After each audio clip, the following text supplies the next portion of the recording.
Hopefully you can hear me fine, and thank you very much, Bart, for your kind introduction. And I'm really sorry not to be there in person. I had planned to brave the coach, and it all just seemed a bit impossible in the end. So as Bart said, let's rely on the new digital technologies. So I'm going to talk about innovation for productivity and net zero. And summarizing some recent work that has sought to inform policies to kind of stimulate innovation for productivity and net zero as part of a sustainable growth strategy. So the work is mainly focused on the UK, but I think it has relevance for other advanced economies too, facing similar challenges. So during this talk, I'm going to draw upon work with a number of co-authors at the CEP, POID, Grantham Research Institute at the LSE, and also work that we've been doing as part of the Economy 2030 inquiry, which is a collaboration with the Resolution Foundation. So I'd like to thank the ESRC and the Nuffield Foundation for funding the work that I'm going to draw upon. So the basic argument today that I want to make is that we face this urgent need for a new approach to growth that is both environmentally sustainable and more inclusive than what we've seen to date.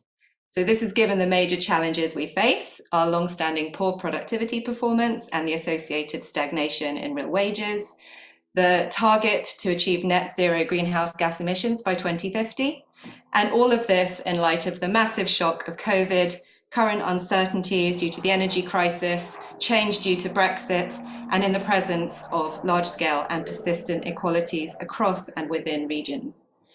So all of this means that increased and well-targeted investments in innovation and its diffusion will be key to addressing these challenges. But achieving this will require really addressing the barriers to investment, which might vary across different firms, different places, targeting opportunities based on where our underlying capabilities actually are, and managing the distributional aspects of change for firms, people, and places to make sure that this is an inclusive process. So in terms of what I want to talk about, I'll set out the challenge a little bit more, both the productivity and the net zero challenge and the role of innovation. I'll then draw on different pieces of work I've done which I thought were relevant given today's topic. So first on digitization in firms, looking at the impacts of COVID, the digital divide, some link to changes in businesses due to net zero, and looking a bit at the barriers and drivers, particularly skills in terms of encouraging digitalization in firms. I'll then go to think more about the invention side and think about clean technologies and opportunities for growth. The UK is an innovative economy and we have strengths in certain areas. So how can we try and actually build on those strengths as part of a new growth strategy? And then I'll kind of bring it all together with conclusions for policy and research. We've seen this across many countries. There's an international element to the puzzle, but we know that the UK has done worse, and there's some great new work from the Productivity Institute as well. Showing that, actually this has been something across sectors, but some sectors have been contributing more to the slowdown than others. And given this bleak performance so far, there's also a bleak outlook on GDP growth. So thinking about overall GDP, where the OECD thinks that we'll be only having 0%, i.e. no growth in 2023, which is the worst in the G20. The weak growth seen obviously has then meant that we have this persistent productivity gap. In the latest data, we're about 12%, productivity in France, Germany, and the US are about 12% higher than in the UK. And again, this is a pervasive issue across sectors. So here I'm drawing on some work by John Van Reenen and co-authors as part of the Deaton Review on Inequality. We've also seen this growing gap between the best and the rest. So you can see here the firms at the 90th percentile pulling away, whereas the firms at the median percentile, the median, which is where the median worker works, have actually seen a stagnation since the financial crisis. And clearly this has implications for aggregate productivity because it implies a slower diffusion from superstars to followers. And it has implications for inequalities between workers because we know that the firm you work for matters for your wages and also your well-being. Actually, this kind of a gap has been seen, say, in the US, and that's something that they show in this paper. And this similarity in the trend suggests that it's something to do with technology that's going on. But what really does stand out for the UK when we think about our productivity is our chronic underinvestment in capital, innovation, and skills. So this chart shows R&D as a share of GDP, another very familiar chart. We've now got this target in the UK to reach 2.4% as a share of GDP of R&D spend. So there's this underinvestment in capital, infrastructure, in innovation, both in terms of new ideas. So our patenting intensity is also low. There are issues in terms of diffusion. There are gaps in certain types of skills, for example, technical skills and falling work-related training. And of course, we know that the UK firms are generally worse managed compared to those in the US and Germany. And there's a new World Management Survey wave in progress that will give us up-to-date data on that as well. Accordingly, there's been a policy focus on improving the adoption of digital technologies.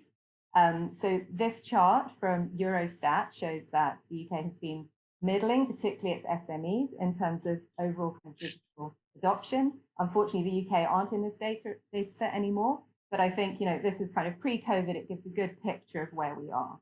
And also the World Economic Forum in its 2019 report kind of gave a similar kind of view. So there's been a lot of initiatives and obviously the research funding that we're all benefiting from, but lots of programs, the Bayes Business Basic program, trying to understand what works in terms of helping businesses with these things, and the current Help to Grow management and digital schemes.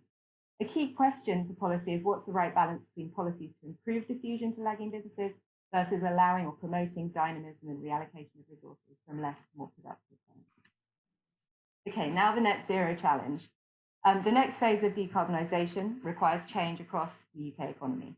So what we've seen in the previous period was a lot of action in energy. Now we need much more action in energy, plus urgent action in surface transport, buildings, manufacturing, construction, and removals.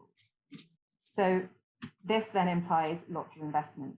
This chart from the CCC shows the additional annual capital investment needed to deliver net zero. And again, you can see here a lot of increased investment in electricity supply, but a lot in surface transport and buildings and other areas too. And the public and private sectors need to work together to enable this investment, but most investment is expected to come from the private sector. So we really need to address this chronic underinvestment in an environment that we need a lot of new investment for productivity for net zero. Now, net zero is considered to have a major role for innovation and its diffusion. Again, this comes from the CCC, and it shows the proportion of decarbonisation that requires technologies, behavioural change, or both. And about 84% involves low carbon technologies and fuels, either alone or in conjunction with behaviour change. And of course, this will create growth opportunities for those providing new and improved clean products and services in growing global and national markets. And that's what I'll come to at kind of towards the end of the talk, together with opportunities for improved resource efficiency in firms by the adoption of clean technologies and practices, some of which will also overlap with digital, and broader co-benefits such as cleaner air, improved health, and then associated positive impacts on productivity from those things.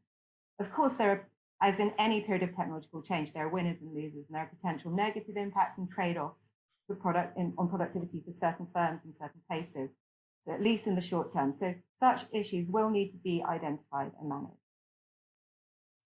So net zero and digitization interact, and we'll be hearing a lot more about this in the afternoon, but I wanted to just bring out this early observation from Chris Freeman, the innovation scholar, back in 1992, where he observed that the ICT paradigm could be shaped and steered in an environmentally friendly direction, which was not true of the previous paradigm based on mass production and exploitation of cheap oil. And, you know, that was when it was really the kind of PC adoption revolution that was going on. Today's digital technologies can be considered to be much more transformative and create even more potential for resource efficiency and productivity gains once fully diffused. And I think, you know, Giels et al. Another Productivity Institute paper, so it's been described as transformative, low carbon and digital age. And I've just kind of thought about here some ways of thinking about this. So there are the direct kind of digital technologies, which are also clean technologies. So for example, smart systems, grid flexibility technologies, or say AI and digital twin to deliver fuel economy and minimize carbon emissions in say factories or power plants.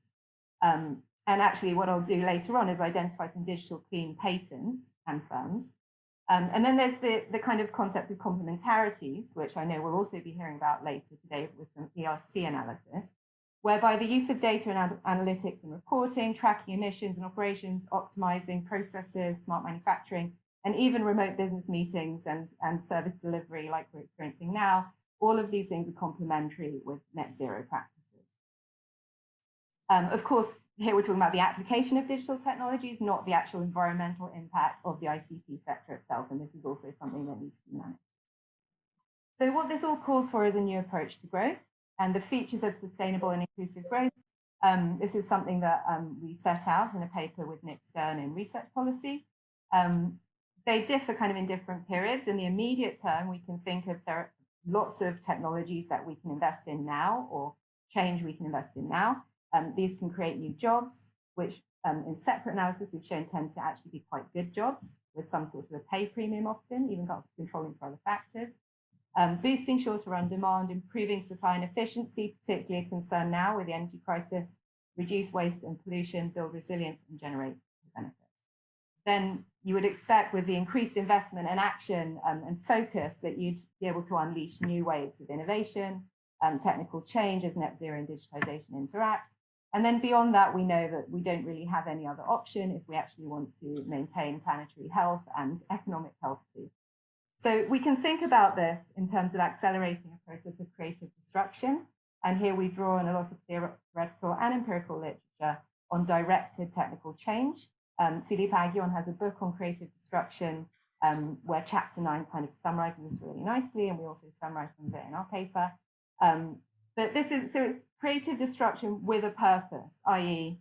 sustainability. And given the presence of multiple market failures, path dependencies, which create barriers to change, this really requires coordinated policies and incentives for investment. And then the other part of this is creative destruction with active management of the destruction part, because this is rapid change and you actually need public support and behavior change to actually make net zero happen, but also to actually benefit from the economic opportunities on the way. Okay, so now I will move on to talking about digitization in firms a bit more explicitly.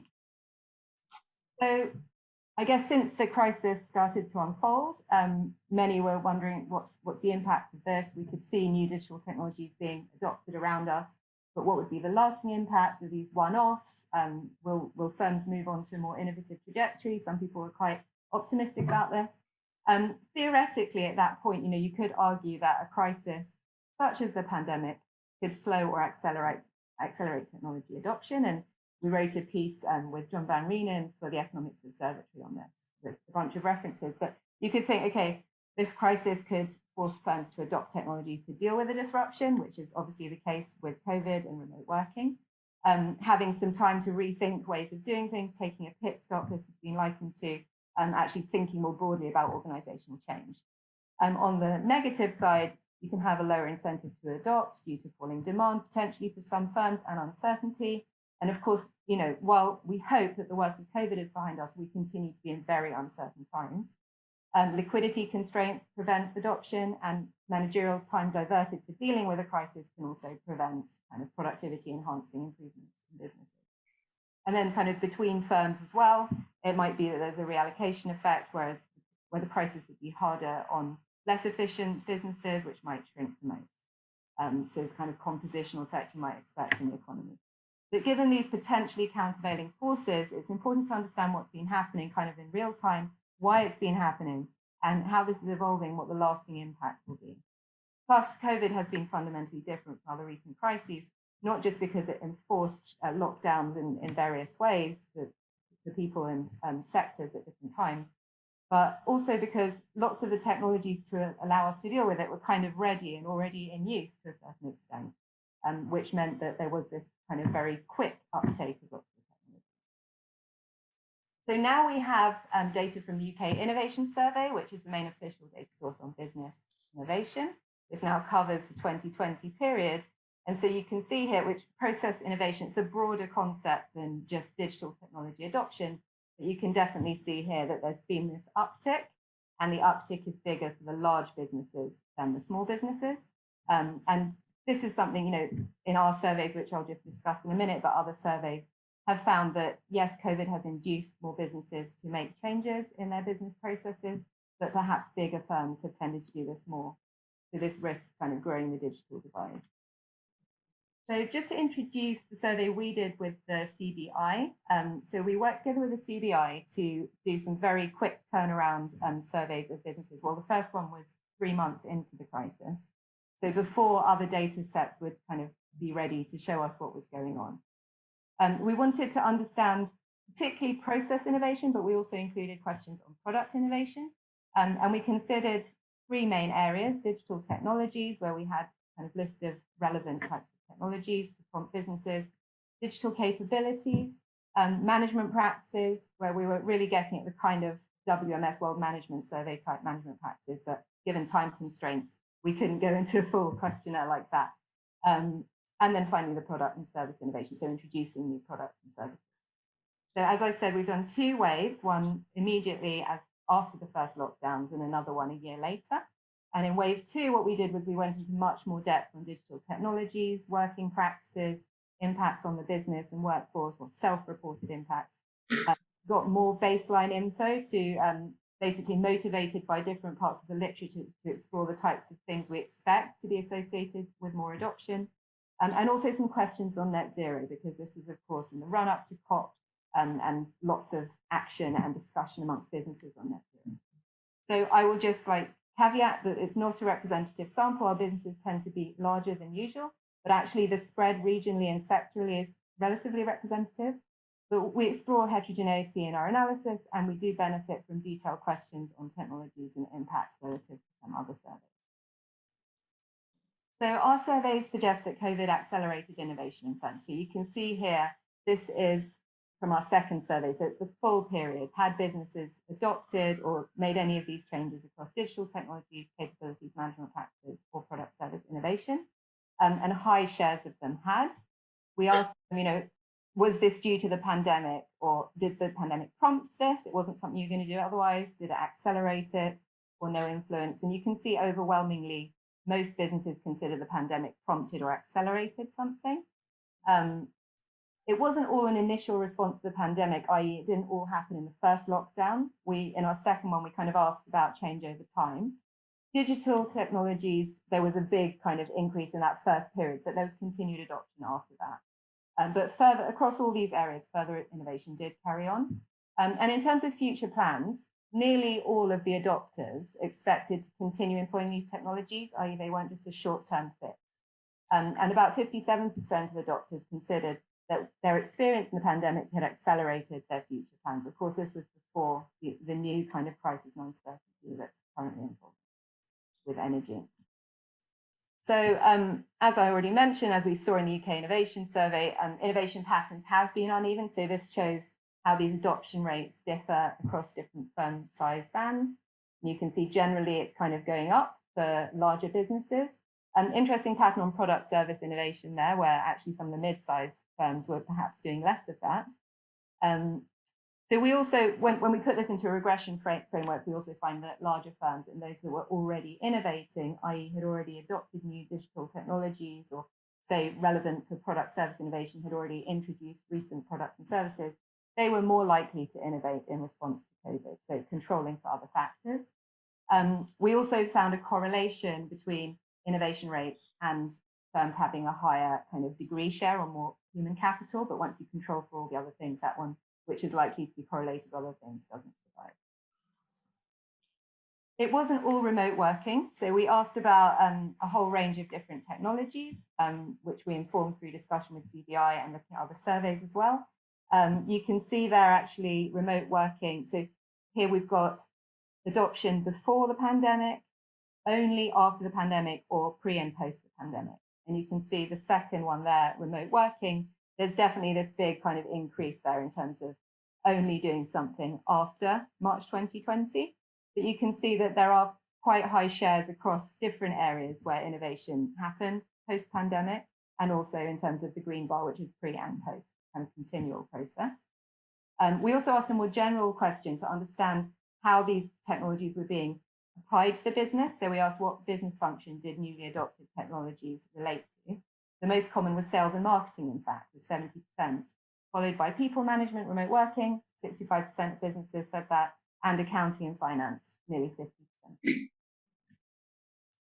So we asked about self-reported impacts, both on the firm's performance and on workers, and just with time constraints, I'll focus on the firm impacts. Impacts were broadly positive. So you can see here that most businesses are kind of saying there's like an increased or no change on turnover, profitability, or resilience. But again, there was significant heterogeneity here. So the firms that adopted new digital technologies before COVID were more likely to report improved resilience and worker productivity, which is in our other results on worker impact. And then it also varied by technology type. So increased turnover and profits were more likely to be reported by firms adopting technology for sales and marketing, which kind of makes sense, particularly in this kind of short-term time horizon. We also then asked some questions linking the kind of innovation and change going on in businesses with net zero and sustainability. And we found actually that firms are considering sustainability in their key decisions. So here we've got a number of, each column is kind of different decision-making areas, and we're asking the extent to which environmental sustainability considerations feature in decision-making for these different areas. And the first one is technology adoption. So you can see that the majority of firms consider sustainability in technology adoption decisions to some or a great extent. And it's quite similar actually across these areas. And 2/3 of the firms had a sustainability strategy in place. And actually quite a few of them considered them either more likely or no change in terms of taking action on net zero since the pandemic. And of course, this is because there was all this action and discussion around COP26 at that time as well. So this is an extra result, which we didn't put in our kind of reports, but I just wanted to explore the link between digitization and net zero. And actually those firms that had adopted digital technologies pre the pandemic were also the more likely to be acting on net zero, either through having sustainability strategy in place or considering sustainability in technology decisions. And similar applies for the other areas of innovation as well. So you can see on the left, those are the firms that had pre-COVID digital adoption. So they'd already been adopting technologies, and on the right, the ones that hadn't. And you can see these differences are significant even after controlling for key firm characteristics. And firm size also matters. So environmental sustainability seems to be less likely to feature for smaller firms. And then we asked in depth about kind of barriers to technology adoption. And actually this is consistent very much with other surveys and also our previous wave and other studies that we've been involved in, but lack of skills and financing constraints tend to be kind of quite high up. There's also applicability doubts here. And this emphasis on skills is really in accordance with a wider literature on skill technology complementarity. So for example, Baudry et al. Look at the complementarity between availability of skills and PC adoption in, say, the first wave of digital. And I've done some work exploring complementarities with management practices as well. So this links to another project where I just want to quickly bring out a few insights. So I'm switching to some current work in progress. So I should state that some of these change, some of the results might change because we're still working on it. But we analysed digital technology diffusion by the prevalence of technologies in UK job ads, where we find that skills matter at the firm and regional levels in terms of predicting adoption. So we adapt an approach taken by Bloom et al. On the US, who identified 29 key disruptive technologies. And you can see in this chart that ads mentioning these technologies are generally characterized by a high occupational STEM share. So that's occupation starting with a 2-1. So engineering professionals, science professionals, ICT professionals. So our assumption is that when technologies are mentioned in ads, this is an indication that these technologies are diffusing into firms. And we focus on cloud and AI, both general purpose technologies where ICT professionals are particularly important. You can see that with the yellow line that is kind of higher up there on the chart for cloud computing and machine learning AI. And what we do is examine drivers of adoption, both in firms and in regions, with the types of variables that we have at our disposal. So in firms, you can see that STEM skills in particular have played a key role in the diffusion of cloud and AI. So what we do here is we take the STEM share across all hiring, so all occupations that are kind of classified as STEM in a base period, and we find that the more STEM intensive in a base period, the more likely to make cloud and also machine learning AI hires in the following years. And this is, this basically survives even when you control for general skills. So it's like STEM skills in particular over and above general human capital, size of the firm and industry and other controls. And then we also do a regional analysis where we show that STEM skills, but general human capital as well, helps explain uneven diffusion across regions.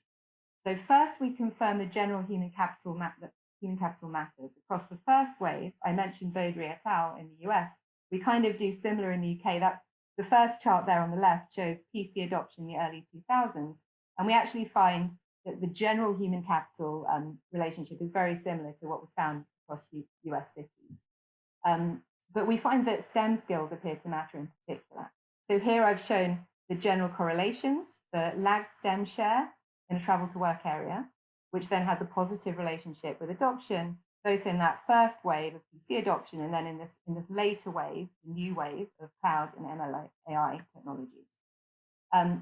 We also, so human capital matters as well. There's a very similar plot when you just take the general human capital, but when you put it all into a regression, we find that it's the STEM skills that seem to have more predictive power. And this is after controlling for population density, clusters, even putting the first wave into the second wave with a kind of path dependency, the places that already had more PCs are more likely to adopt these new wave technologies.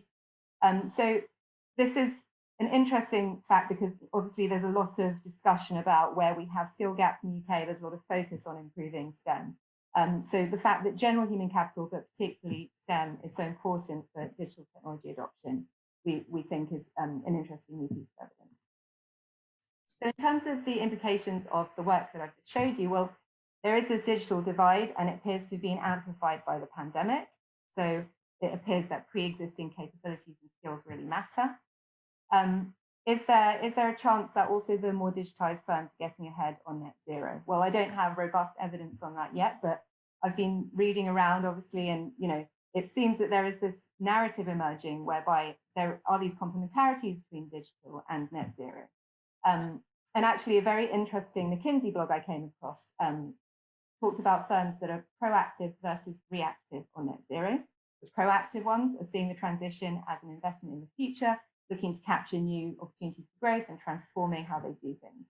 Whereas the reactive ones perhaps see the transition as a cost, you have to meet new regulations, but kind of the change finishes there. So is it that those more digitized firms can leverage technology and data to achieve efficiencies, resilience, and access growth opportunities, and therefore we'd expect even bigger gaps over time? And of course, I've talked about the STEM skills and the kind of skills for digital, but we know that a broad range of occupations for net zero will have new green tasks and skills. So there's kind of a big skills agenda across both net zero and digital. But this all provides an opportunity for a joined up approach in business support policies, particularly because businesses are already considering these things together, and particularly in the presence of continued change and uncertainties. So that highlights the importance of drawing on and contributing to the growing evidence base on what works in terms of business support. Okay, so finally now switching to more the invention side of things and the growth opportunities for a country like the UK that is actually a very innovative country with a lot of strengths in its research system and firms. So to inform a sustainable growth policy, you need to kind of identify areas that are real strengths for a country when many other countries are kind of investing and trying to move into these specific areas as well. So we've argued based on the literature that net zero and related economic opportunities won't be realized without appropriate policies, incentives, and support for government. But how can policy choices and targeted investments be based on promoting strengths and realizing opportunities, avoiding those pitfalls of picking winners, which have made industrial policies unpopular in the past? So we argue that forward-looking analysis of comparative strength can help. It's really difficult to look at areas of transformational change potentially, emerging technologies. SIC codes that are available in standard business data sets don't necessarily tell you the level of granularity you want. So there's lots of people using other methods, including text-based classifications of firms. So in my paper with Nick Stern, we set out 3 broad categories that we think are useful, looking at patents, because they're a measure of innovation. Obviously, an innovation today can mean new markets of tomorrow.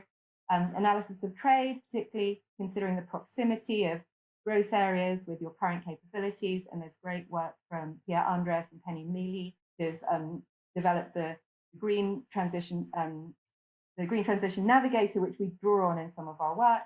And of course, company activities, I mentioned classifying firms based on how they describe their activities. You can get more granularity about the relevant technologies at play.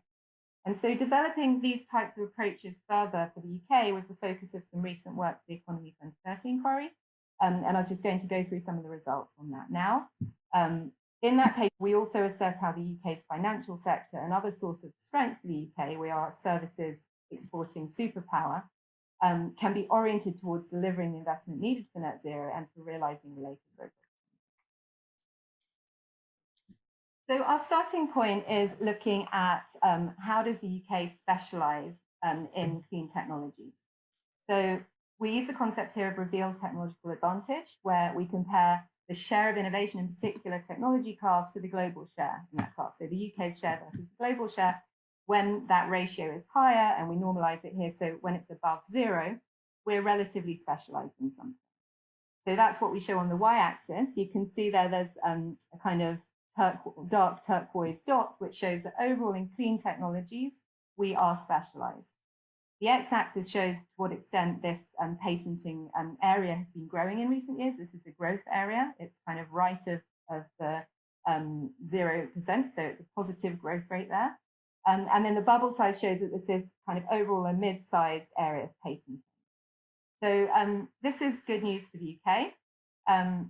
In general, you know, we are similar patterns come out with trade. We are a major player, but not necessarily kind of best in class yet. So this next chart shows that other countries are more specialized overall so far. So this is the top 15 countries in terms of specialization in clean technologies overall. We're 15, and some other countries you can see there with the dots and the line. That's the number of patents in this technology group per 100,000 workers. Other countries are more intense on that as well, so they're more specialized and also do more relevant patenting in that area. I know about 5 minutes. Is that okay? Yeah, sure. I'll have to race through a bit, I think, because we lost a bit of time before. So I will skip through that just to say there are some areas we're particularly specialized in. What we did for a new result, which isn't in our paper, but we kind of focused in on clean technologies that are also classified as digital. And here you can see that the UK actually does better. So here, of all the countries that have specialization, we actually rank better.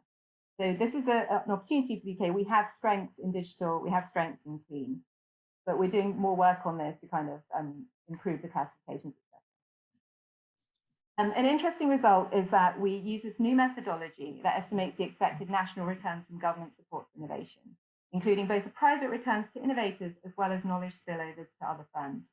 And this chart here shows that clean innovations in general have an average return that is greater than other technology classes and much higher than average, particularly more than trending. So the trending category there includes fields like AI, 3D printing, and biotech. I'm sorry I have to race through this, but there's a very nice regional pattern here, which is that investments in clean technologies benefit less innovation-intense areas. So what we do is we cut the country into kind of the Golden Triangle, London, Oxford, Cambridge regions, and the rest of the country. And we consider what those patterns of spillovers and returns look like. On the left-hand side, we have the returns to investments made outside the Golden Triangle on those same regions. And we find that clean technologies generate particularly high returns there. On the right-hand side, we look at the spillovers to the regions outside the Golden Triangle from the investments made on technologies inside the Golden Triangle. And again, you can see there's actually quite high spillovers. So this suggests that investing in clean technologies across the country can generate both higher growth potentially, but also contribute to levelling up, both through direct influence and kind of indirectly through spillovers. I've got a bunch of results here that show that using different measures, so whether it's patents, whether it's clean firms identified using the data city, which again is one of these web text-based classifications, or whether you look at high growth firms, so firms in the high growth economy, where we use data from Bohurst, you get this similar downward sloping relationship between region specialization measured in one of those ways and productivity. Like less productive regions tend to be more specialized in clean patenting, clean firms in general, or high growth clean firms. And I just want to bring out one interesting thing for the purposes of today from the data city analysis. So this is where we basically classified all the firms that we could consider operating primarily in the net zero economy. And what's interesting here, there's about 20,000 firms that we classified in this way. What's interesting is that the biggest category is actually demand side management and digital. This includes things like AI, Internet of Things for energy management and smart systems. So this is another piece of evidence corroborating the fact that this kind of interplay between digital and clean represents some kind of source of underlying strength in the UK, or at least source of present activity that we could build on. So I'll skip through these. These are the other downward sloping relationships I just mentioned, which I think it's really nice, different data sets telling you actually a very similar, consistent message. We also think, okay, what does this mean for jobs? Okay, we're saying that there are firms in certain places. Are those firms benefiting areas through new green jobs, etc.?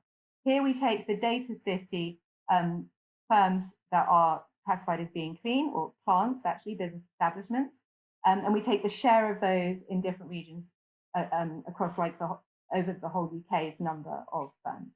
And then we show that actually if you classify job ads in burning glass technologies again as being green using an occupational approach, there's this positive relationship. So the places that have more of those clean plants are also hiring more people in green jobs. So this is a positive aspect, and we've got a whole parallel work stream on kind of green jobs, understanding transitions in labour markets. Okay, so hopefully I've got time to conclude.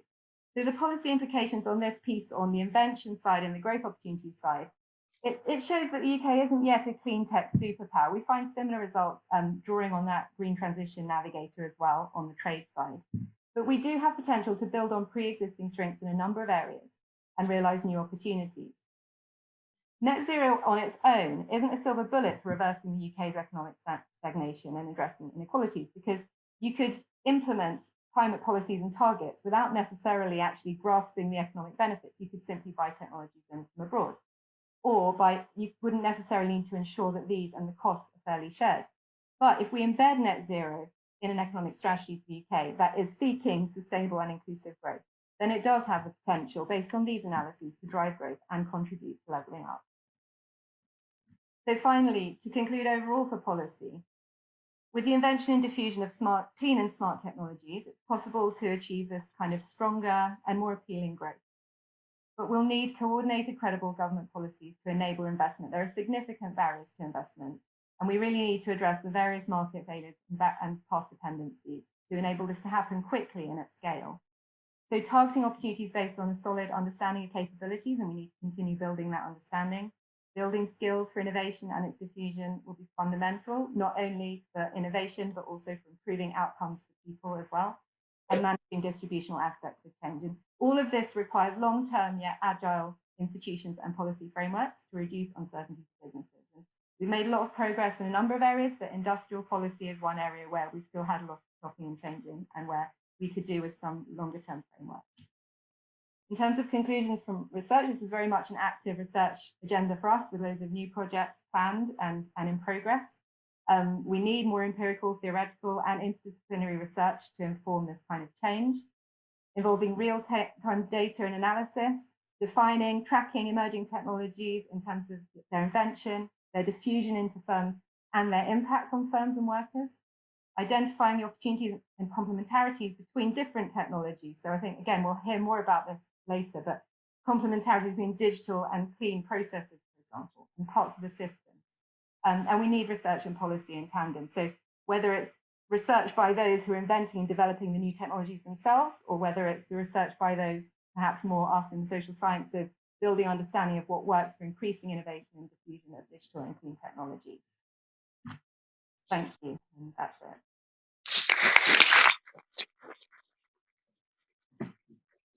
Thanks, Anna, and again, apologies for the hiccup in the beginning and for your agility to pack it all in very effectively, so it's much appreciated. Also great to see that we have this work from POID combined with work that we're going to discuss with the TPI as well. This is all ESRC funded work, and it's great that we're actually working together to get these insights. So that's fantastic. I want to recognize the ESRC for this as well. As I said, we have to give a little bit more balance to online. So I'm actually going to start with the online questions. And my suggestion is to take, I think you have 2 questions, or 3. If you can ask the 3 questions, Anna, if you're okay to take them all 3 at once, if you can, just make a note. And then we'll go to questions in the room. Please. Okay, these are all from Ivana. Can you hear this? Anna? Yeah, okay. Excellent.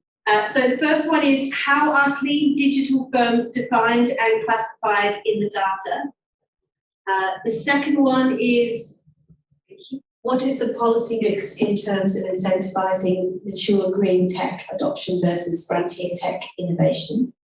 And the third one is, Are there trade-offs between industrial policies and competition policies? Does the balance between the two look different at different stages of clean tech innovation? Anna, can you take care of those? Yeah, sure. So in terms of clean digital, I mean, I think we need a lot more work on this. The way we've done it, in the patents, there's this EPO, Fourth Industrial Revolution classification, and we've intersected that, or there's a few bits we need to iron out, but we've intersected that with the YO2 class, which is the clean patenting class, or, well, that's general kind of climate change mitigation and adaptation. There are other ways of classifying, so we draw on some classification systems developed by my co-authors, Ralph Martin and Dennis Verhoeven, with Bayes on particular groups that they're interested in. I had to skip through the slide, but, you know, smart systems, another a bunch of areas, offshore wind, where there's particular policy interest for the UK. So basically, there are many ways of doing these classifications. In terms of the Data City, we benefited from their Arctics and their classifications. Arctics are their kind of verticals in terms of trying to do something that is an improvement to SIC codes. And there were these kind of categories that we could see were clearly digital. So that's what we've done so far. There's obviously probably many other ways that this can be done and is being done. In terms of the policy mix, I think if I heard the question correctly, it was how does the policy mix differ for clean versus digital? I think, you know, in some way, there's obviously a lot of policy in place already for encouraging digital adoption in firms, particularly some of those digital technologies that are really very tried and tested and pre-existing, and just we need to get more firms doing them, which is perhaps the focus in Help to Grow Digital. Help to Grow Management is broader and involves some digital, but also other organizational changes. And it seems to me that given the kind of changes that businesses are facing, and perhaps some evidence that businesses will be more resilient if they consider these changes together, it seems like where possible, the kind of synergies between these things should be considered, particularly, you know, if there are these complementarities between digital and being able to manage your environmental footprint, for example. And in terms of trade-offs between industrial policy and competition, I mean, I think industrial policy, modern notions of industrial policy should really be about kind of addressing barriers to growth based on underlying strength, thinking about horizontal interventions, as well as perhaps some vertical interventions, and always being aware of the fact that actually competition is a key driver of innovation, and we don't want to harm that. Thanks, Anna. Great. Okay, questions in the room. Raise your hand, please, and we can take 2 or 3. Dirk, to start, you got a mic. Just wait for the mic a second. Any other questions? So I can see people. Just raise your hand if you want to ask a question. Dirk starts.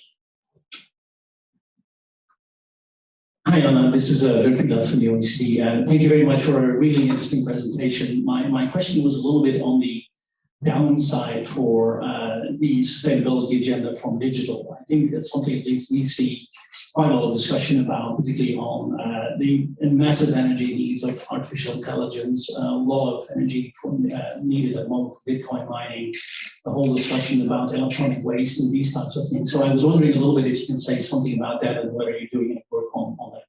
Thanks, it was a really, lots going on. Great to hear. Yeah, so, Okay, go ahead. Oh, so you want to take another question as well? Go ahead, there are no questions, go ahead. This is a massive, you know, it's already a sector that has parts of the sector which are high emissions. If we're saying that there needs to be a growth in areas that are relatively energy intense, this needs to be addressed, and we need to think about the overall footprint of ICT, both in terms of its impacts on other parts and its direct impacts. And I'm not doing direct work on this now, in the sense we're not focusing on that particular sector more than any other sector. I think a lot of the general points will apply in terms of transitions of energy, the energy sector itself, transitions to renewables, considering the whole supply chain of operations. And I think given that this is the tech sector itself, there are probably lots of things that the tech sector is well equipped to do, whether it is things like those digital twin technologies that optimize energy use and benefit from all those smart energy systems that the sector itself is developing. But, you know, I actually read a very interesting report, more including also the scientific viewpoints from the Royal Society, that had a lot of discussion on that. So Tony has a question in the room. He will get a mic. Before that, I'll ask a question, and then we also have another question online. So my question is, you talked about these skills, very focused on STEM skills.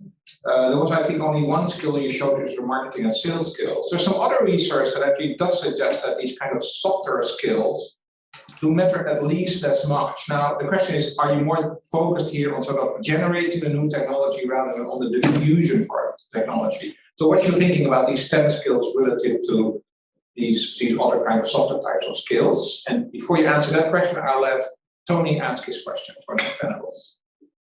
Hi, Anna. Your comments on the returns to investment and the spillovers were fascinating. Could you flesh them out a little bit and say something about how these things are measured? Sorry, the last bit of your question? The spillovers and the returns to investment in the Golden Triangle and the regions. Those are fascinating. We have one more in the room, Anna. Let's take that one as well. So you can do it once. Hello.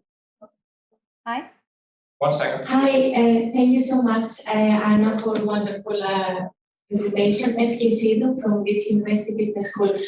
I wanted to go back to the policy question because you mentioned there are a lot of market failures with respect to transition to net zero.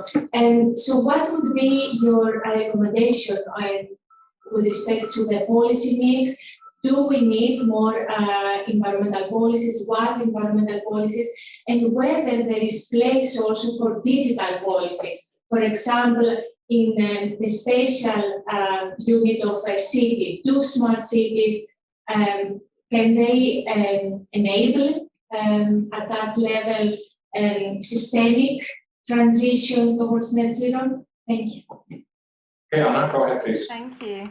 Okay, the first one was on STEM. I guess we're focusing there on STEM because it's relatively easy to identify using the occupational codes.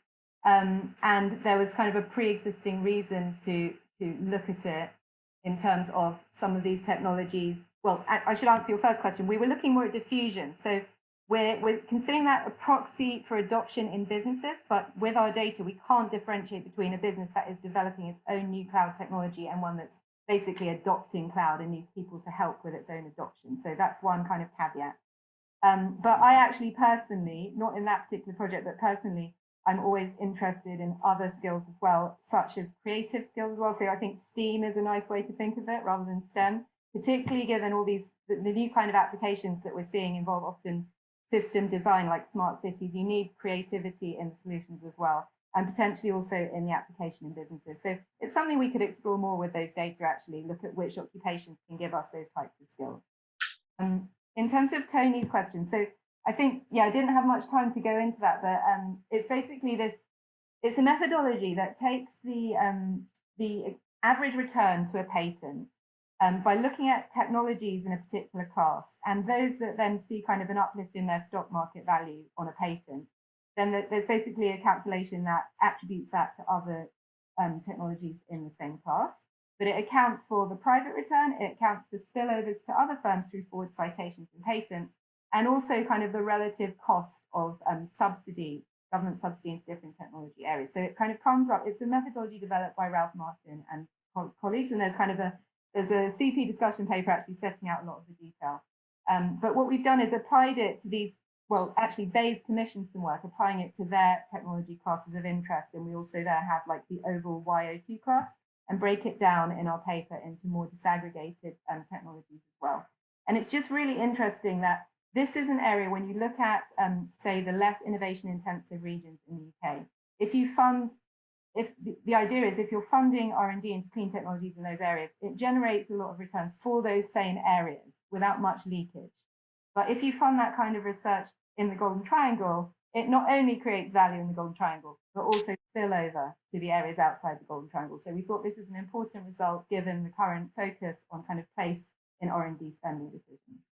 But I'm very happy to talk about that in more detail another time. And in terms of the policy question, so in my paper with Nick, we set out in detail, the various market failures that exist, that coexist and call for a range of policies at the same time. And this is very much something coming out of the directed technical change literature, which is you need the environmental regulations, the carbon price, but you need other things too, such as R&D subsidies.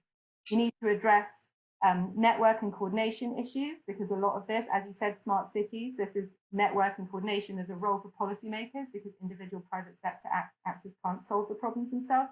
When you're talking about infrastructure, rollout of electric vehicle charging, for example, And of course, there are financing constraints which apply in general for innovation, where innovators might find it hard to access finance for risky projects. But the evidence suggests that clean technologies have actually been viewed as more risky than non-clean technologies to date. So in the UK, when you look at venture finance, which is kind of risk capital, it's been growing in recent years.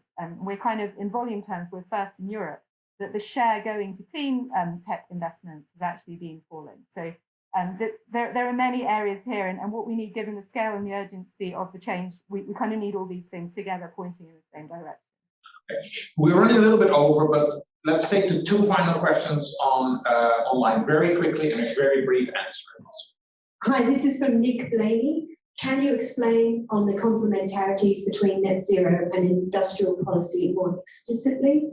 And another from Josh Martin. How do we persuade policymakers to get behind this being green investments in innovations? So these could be long answers, but they have to be short. Yeah. Well, I think the complementarity between net zero and industrial policy is kind of like, well, if you think traditionally, what should industrial policy want to do? Well, it should want to focus on areas of strength and areas where future growth is predicted. And I think net zero, we can agree, is an area where there'll be more demand for relevant products and services. And remember, we're very good at consulting, architecture, lots of services that are relevant also for net zero. So I think that's a way of thinking about it. There are other areas also. It's not all net zero. We're good at things like life sciences, pharmaceuticals. We're good at finance and consultancy. So it's about integrating this properly into a kind of growth strategy. Okay. In terms of policymakers, well, actually, I think my perception, at least through my interactions, is that many policymakers are on board with this, but of course, not all of them, and the money isn't always there. So there are lots of strategies, there are lots of commitments in place. It's now converting that into action and getting the investment in. And it's not all about government actually making investments. It's about government creating the conditions for investments. And something that businesses say a lot, it's about working with government to actually establish the business case for something so that they can then go on and do the investment. That's the discussion that's been had a lot with CCUS, carbon capture, usage and storage, and other areas too. Well, you set us up very well, Anna, for further discussion today. So thanks again from the room, and I'm also sure virtually for your contribution.